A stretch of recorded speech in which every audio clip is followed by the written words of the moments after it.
Hello दोस्तों, स्वागत है आपका एक और नई वीडियो में। आप देख रहे हैं ओके इन्फो और आज मैं आपको बताऊंगा कि आखिर क्यों और किस कारण से यूक्रेन और रशिया के बीच में ये वॉर शुरू हुआ है और इस पर इंडिया का क्या स्टैंड है और ये वॉर कब और किस तरह से ख़त्म हो सकता है। युद्ध किसी भी समस्या का स्थायी हल नहीं होता। War is never a lasting solution for any problem. ये कहा था हमारे देश के एक महान साइंटिस्ट और प्रेसिडेंट श्री डॉक्टर एपीजे अब्दुल कलाम ने। चलिए इस वीडियो को शुरू करते हैं। जैसा कि आपको पता होगा कि पिछले कई महीनों से यूक्रेन और रशिया के बीच तनाव चल रहा था, पर 24 फरवरी 2022 को रशिया ने यूक्रेन पर अटैक कर दिया, इन्वेजन कर शुरू कर दिया। और इसके पीछे क्या कारण है, चलिए जानते हैं। 1917 में रशिया में एक बहुत बड़ी क्रांति हुई, जिसके कारण सोवियत संघ की स्थापना हुई, जिसे यूएसएसआर कहा जाता है। और रशिया दुनिया का सबसे बड़ा देश बना, जिसमें 15 छोटे छोटे देश मिलकर एक विशाल देश बना, जिसमें यूक्रेन भी शामिल था, जो अलग हुआ 1991 में। पर यूएसएसआर ज़्यादा समय तक नहीं चल पाया और रूस 15 अलग अलग देशों में टूट गया। अब 1991 से 2014 तक यूक्रेन में सब ठीक चल रहा था। उस समय के जो यूक्रेन के राष्ट्रपति थे वो रूस के समर्थक थे। 2014 में यूक्रेन को यूरोपियन यूनियन में शामिल करने की मांग उठी और यहाँ पर जो अमेरिका है वो पहले किसी भी देश को यूरोपियन यूनियन में शामिल करता है और फिर उसी देश को नाटो का सदस्य बना लेता है। अब जो नाटो के सदस्य देश है वो किसी भी देश पर मिलकर हमला करते हैं और नाटो में सब खतरनाक देश हैं, जैसे कि फ्रांस, इटली, ब्रिटेन, अमेरिका। तो यूरोपियन यूनियन में रशिया ने यूक्रेन को जाने से मना किया। यूक्रेन के राष्ट्रपति भी रूस की बात मानते थे, पर जनता चाहती थी कि वो यूरोपियन यूनियन में जाए, पर राष्ट्रपति ने यूरोपियन यूनियन में जाने से इनकार कर दिया, जिसकी वजह से जनता राष्ट्रपति के विरोध में चली गई और राष्ट्रपति यूक्रेन छोड़कर रशिया में चले गए।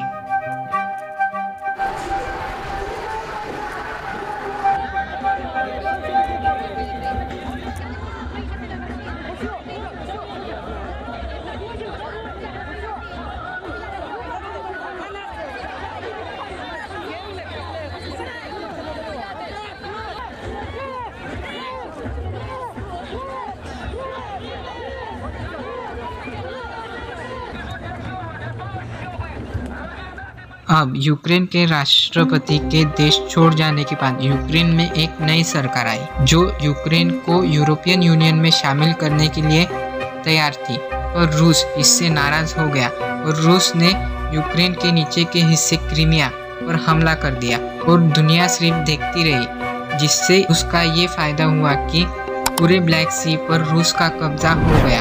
अब इस कब्जे के बाद एक एग्रीमेंट साइन किया गया, जिसका नाम था मिन्स्क एग्रीमेंट। इस एग्रीमेंट में यूक्रेन ने कहा कि हम अब लड़ाई नहीं करेंगे। यूक्रेन भी ध्यान रखेगा कि यूरोप और अमेरिका का दबाव यूक्रेन पर ना बढ़ने दे। पर 2017 में यूक्रेन ने कहा कि वो नाटो ज्वाइन करना चाहता है। नाटो का फुल फॉर्म होता है नॉर्थ अटलांटिक ट्रीटी ऑर्गेनाइजेशन, जिसमें अभी प्रेजेंट में 30 शक्तिशाली देश है और ये मेनली रूस को काउंटर करने के लिए बनाया गया है। और नाटो के आर्टिकल नंबर 5 में ये लिखा है कि नाटो में जो देश है वो किसी भी देश को मारे कोई बात नहीं, पर अगर किसी देश ने इनमें से किसी एक देश पर हमला किया तो बाकी सभी देश मिलकर उस देश पर हमला करेंगे। तो अगर यूक्रेन नाटो का सदस्य बन गया तो नाटो के नियम के कारण किसी भी देश की सेना आपस में एक दूसरे देश जा सकती है। तो अमेरिका की सेना भी यूक्रेन में आ सकती है और कोई देश ये कैसे बर्दाश्त कर सकता है कि उसका पड़ोसी देश जो उसी से अलग हुआ है वो अपने दुश्मन को बगल में लाए। और अगर अमेरिका ने रूस पर गोली चलाई तो रूस भी अपने बचाव में गोली चलाएगा और इस तरह नाटो के आर्टिकल नंबर 5 का उल्लंघन होगा और बाकी के 300 देश आकर रूस को मारेंगे। अब अमेरिका यूक्रेन में आकर बैठ जाएगा और कमज़ोर स्थिति देखकर हमला कर देगा। यही है असली समस्या का कारण। यहाँ पर यूक्रेन को भी ये समझना चाहिए कि उसकी वजह से रूस को कितना बड़ा खतरा हो सकता है। और कोई भी देश अपनी राष्ट्रीय सुरक्षा पर सबसे ज़्यादा ध्यान देता है। यूक्रेन जब रशिया का हिस्सा हुआ करता था तब रशिया ने यूक्रेन का काफ़ी विकास किया है और आज भी रशिया की ऑयल की पाइपलाइन यूक्रेन में ही बिछी हुई है, आज भी यूक्रेन से ही होकर जाती है। अब ईस्टर्न यूक्रेन में 2 रीजन है, लुहांस्क और डोनेट्स्क, और इनका कुछ एरिया सेपरेटिस्ट कंट्रोल है, यानी ये यूक्रेन गवर्नमेंट के कंट्रोल में नहीं है। ये एरिया रशियन बॉर्डर पर है और इसे रशियन ऑक्युपाइड भी कहा जाता है। इन सेपरेटिस्ट कंट्रोल एरिया में डोनेट्स्क पीपल रिपब्लिक और लुहांस्क पीपल रिपब्लिक, इन दोनों सेपरेटिस्ट लोगों ने अपनी नई कंट्री का ऐलान किया। ये करते वक्त एक अनऑफिशियल रेफरेंडम बुलाया गया। उसके बाद से रशिया ने इन दोनों एरिया की खूब मदद की है, मिलिट्री सपोर्ट देकर, फाइनेंशियल और कोविड वैक्सीन देकर। रहने वाले करीब 8 लाख लोगों को रशियन पासपोर्ट भी प्रोवाइड किए गए रशिया की तरफ से।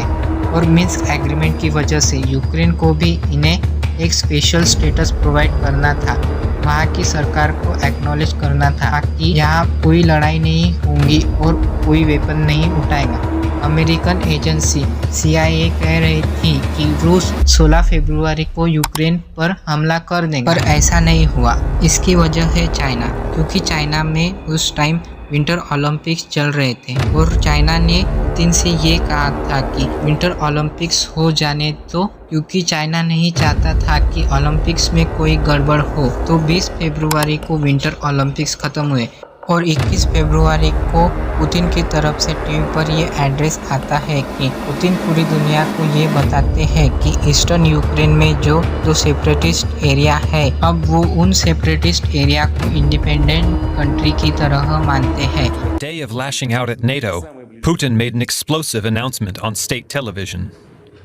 I think it is necessary to make a long overdue decision to immediately recognize the independence and sovereignty of the Donetsk People's Republic and the Luhansk. अब जो UNO है, America UNO का use करके किसी भी देश पर हमला कर देता है और इसी का फ़ायदा रशिया ने उठाया। समझिए कैसे। UNO का एक आर्टिकल है, आर्टिकल नंबर 7।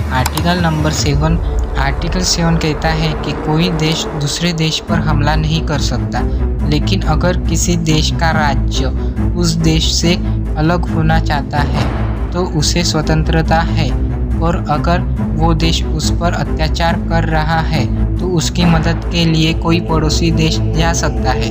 तो रूस ने इन 2 देशों को इंडिपेंडेंट कंट्री की मान्यता दे दी और वहाँ के प्रेसिडेंट ने रूस को लेटर लिख दिया कि हमें सैन्य मदद दो, और इस तरह रूस ने यूक्रेन पर हमला कर दिया, पर यह कहकर कि ये एक स्पेशल मिलिट्री ऑपरेशन है, और यही अमेरिका ने ईरान पर किया था।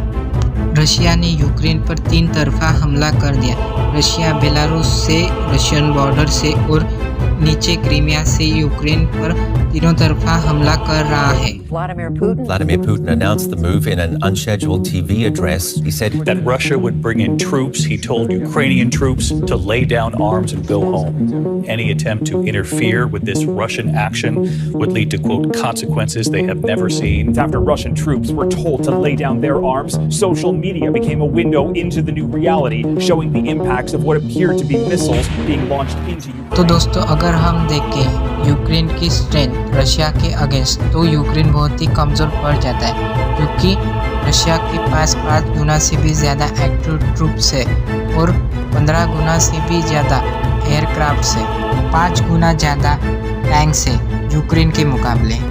और इसी वजह से यूक्रेन अपने आम नागरिकों को भी ट्रेनिंग दे रहा है, और यूक्रेन के नागरिक भी अपने देश की रक्षा करने के लिए आगे आ रहे हैं। उन्हें देखकर ऐसा नहीं लग रहा है कि वो इतनी आसानी से हार मानने वाले हैं और रूस को अपने देश पर कब्जा करने देने वाले हैं। यूक्रेन के राष्ट्रपति ज़ेलेंस्की ने भी कहा है कि वो यूक्रेन में रहकर रशिया से फाइट करेंगे। वहाँ के सिविलियंस के कई वीडियो आ रहे हैं जिसमें वो अपने देश की रक्षा के लिए और अपने देश को एक इन्वेजन से बचाने के लिए खड़े हो रहे हैं। Я здесь, потому что у меня молодая жена и 2 детей. Это моя страна, и я готов ее защищать. Are you scared for your family? You're all gonna die someday, and the thing you can do is you can live your life in dignity. We here in Ukraine, every single day we are preparing for fight. We are preparing to.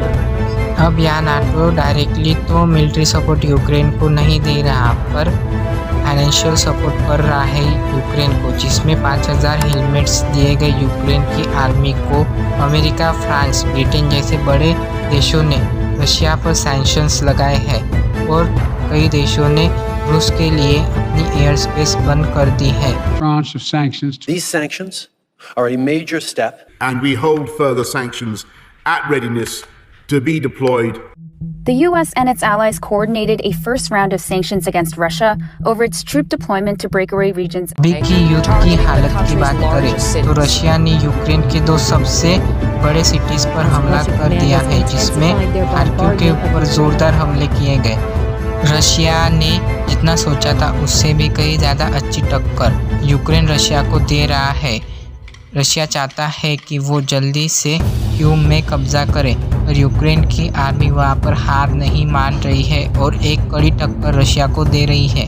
लेकिन फिर भी अगर आप इस map में देखेंगे तो रूस ने पिछले कुछ दिनों में कई जगह पर अपना कब्जा किया है। जो खेर्सन का शहर है जो यूक्रेन के साउथ में है, अब पूरी तरह से रशियन ऑक्यूपेशन के अंदर आ चुका है। यूक्रेन की राजधानी कीव और यूक्रेन की सेकंड लार्जेस्ट सिटी खार्किव, यहाँ पर 2 सबसे इम्पोर्टेंट शहर है यूक्रेन के लिए। इन दोनों शहर को रशियन ऑक्यूपेशन से बचाने के लिए भरपूर कोशिश की जा रही है यूक्रेनियन सोल्जर्स के द्वारा। कीव के नॉर्थ साइड में रशिया ने 40 मील लंबी कॉन्वॉय भेजी है, यानी रशिया के मिलिट्री व्हीकल्स अगर रोड पर खड़े हो जाए तो 40 मील जितना रोड कवर करेंगे। खार्किव में कई रेसिडेंशियल एरियाज पर हमला किया गया, जिसकी वजह से 8 सिविलियन की जान गई। इसके अलावा रशियन मिसाइल और रॉकेट खार्किव के freedom square, opera house, concert hall, government offices पर भी जाकर गिरे। राजधानी कीव में 2 मिसाइल वहाँ के टीवी टावर पर जाकर लगी, जो कि उस शहर की सबसे ऊंची बिल्डिंग है। इसमें 5 लोग मारे गए। मिसाइल होलोकॉस्ट मेमोरियल पर भी गिरी। ये हालत हुई रोड की जब वहाँ पर एक मिसाइल गिरी। यूक्रेन में बहुत बुरे हालात हैं और इसी को देखते हुए इंडियन गवर्नमेंट ने इंडियन स्टूडेंट्स जो यूक्रेन में है उन्हें सेफली निकालने के लिए एडवाइजरी जारी की है। 22 फरवरी की इस एडवाइजरी में ये कहा गया था कि एक्चुअली में इंडियन स्टूडेंट्स को देश छोड़कर चले जाना चाहिए। यूनिवर्सिटी से रिस्पांस का वेट नहीं करना चाहिए, क्योंकि वहाँ पर कभी भी हालात ख़राब हो सकते हैं। इंडियन एम्बेसीज अपना काम कर रही है, कोशिश कर रही है और इस ऑपरेशन को नाम दिया गया है ऑपरेशन गंगा। सेंट्रल गवर्नमेंट के अनुसार करीब 30% इंडियंस यूक्रेन से ऑलरेडी वापस आ चुके हैं। बाकी 30% बॉर्डर क्रॉस कर चुके हैं और बचे 40% अभी भी यूक्रेन के अंदर है, जिनकी कुल संख्या 8000 लोगों के बराबर है।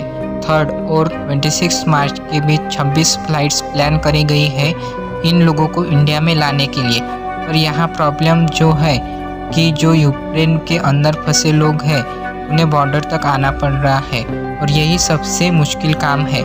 तो चलिए दोस्तों, अब जानते हैं कि इंडिया का इस वॉर में क्या स्टेटस है, इंडिया किस देश की तरफ से है। क्योंकि इंडिया के लिए एक तरफ यूरोप और अमेरिका है तो दूसरी तरफ रशिया। अमेरिका के साथ पिछले कुछ सालों में इंडिया के रिलेशंस अच्छे हुए हैं और दूसरी तरफ रशिया के साथ हमारे रिलेशन पहले से ही अच्छे हैं। तो इस वॉर में इंडिया ना ही रशिया की तरफ से है और ना ही यूक्रेन की तरफ से। इंडिया ने अपना एक न्यूट्रल स्टेट्स अपनाया है और कहा है कि दोनों देश आपसी बातचीत से ये इस मुद्दे को सुलझाइए और युद्ध रोके और शांति बनाए रखें। अब इस वॉर का हम इंडियंस पर क्या फ़र्क पड़ने वाला है, आइए समझते हैं। रशिया दुनिया का 3rd most crude oil producing nation है, जिससे यूरोप का 1/3 ऑयल रशिया से ही आता है। जिसकी वजह से पेट्रोल के दाम बढ़ने की आशंका है और इंटरनेशनल फ़्लाइट्स 25 to 45% से ज़्यादा एक्सपेंसिव हो सकती हैं, जिसका इम्पैक्ट हमारी पॉकेट पर पड़ेगा। और पेट्रोल महंगा होने की वजह से इंडस्ट्रीज़ का जो ट्रांसपोर्ट का खर्चा है वो बढ़ेगा और प्रॉफिट मार्जिन कम होगा, जिसकी वजह से महंगाई बढ़ेगी। अगला इम्पैक्ट पड़ेगा एडिबल ऑयल्स पर, क्योंकि इंडिया का 70% सनफ्लावर ऑयल यूक्रेन से आता है। हम हर मंथ 2 लाख से 3 lakh ton sunflower oil import करते हैं यूक्रेन से, जो कि इस कॉन्फ्लिक्ट की वजह से महंगा हो सकता है। अब ये तो पता नहीं कि ये वॉर कब रुकेगा और इसमें कितना नुकसान होगा, और हम होप करते हैं कि इस वॉर का रिज़ल्ट जल्दी निकले।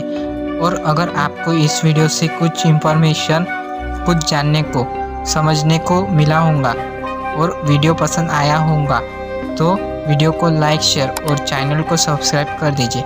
आपका इस बारे में क्या ओपिनियन है वो कमेंट में बताइए, और अगली वीडियो आपको किस टॉपिक पर चाहिए वो भी कमेंट में बताइए। थैंक यू इस वीडियो को देखने के लिए।